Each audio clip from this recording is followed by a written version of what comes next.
I want to start just by talking about how this idea for your podcast came together. I know you said it's kind of something you were working on over the last month, but where did this idea for like a clickbait podcast come from? Yeah, I mean, we've been filming it for the last month. It came about probably 4 months ago.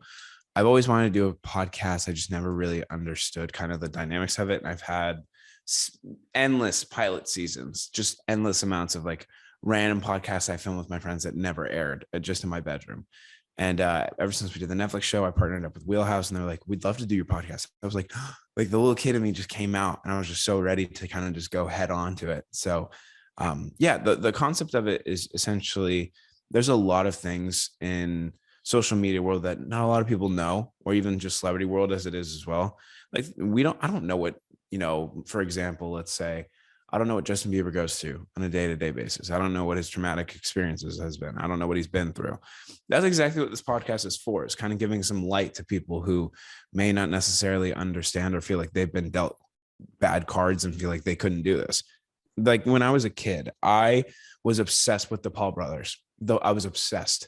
And I genuinely thought to myself that I would not be able to do what they are doing in their life because of the cards that I was dealt.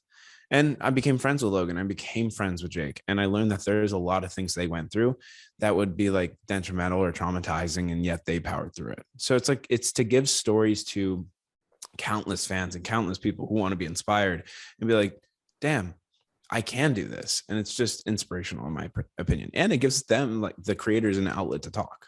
So your guests come on this podcast, they're stuck in a room with you for 60 minutes and they have to answer your questions. Is that a rule, or can they pass if they want to? How does it work? Oh, so they get their phone taken away and everything. This is Okay. like, I don't want any distractions. It's more of like, and it's just me and the creator. A lot of times I've been on several podcasts and there's a whole team like right there staring you down as you're talking about your deepest and darkest secrets. And I didn't like the idea of that. I like the idea of kind of just being able to do a one-on-one with my guests and making them feel as comfortable as possible. So I don't let them have their phone because everyone in LA does not know how to silence the phone. Tell me about how you prepped for each episode. You got a dossier on your guests, and then what happened? Did you prepare these questions ahead of time? Did you just kind of go in and see where the conversation took you? Sure. So I have a whole team that looks into our guests. So essentially, when I know that my guests are verified to be on the show, I then send them the name. They go through everything there is about them anywhere. It's quite literally crazy, like where their mom was born and stuff like that.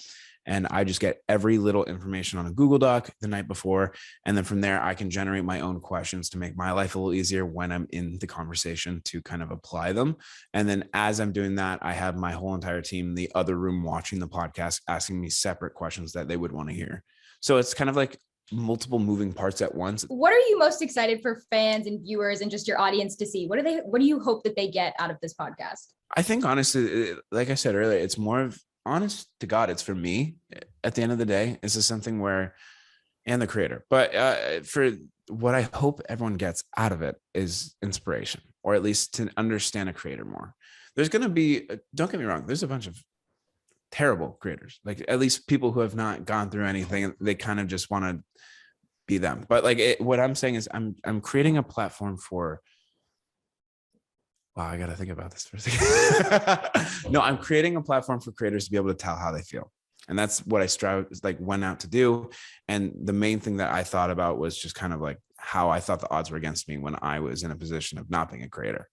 And it's really just to give the audience a chance, or at least a way of being like, hey, it's not just me. Because there's some heavy conversations. The way I laid it out was kind of locking my friends into rooms and kind of asking them questions they would never want to be asked.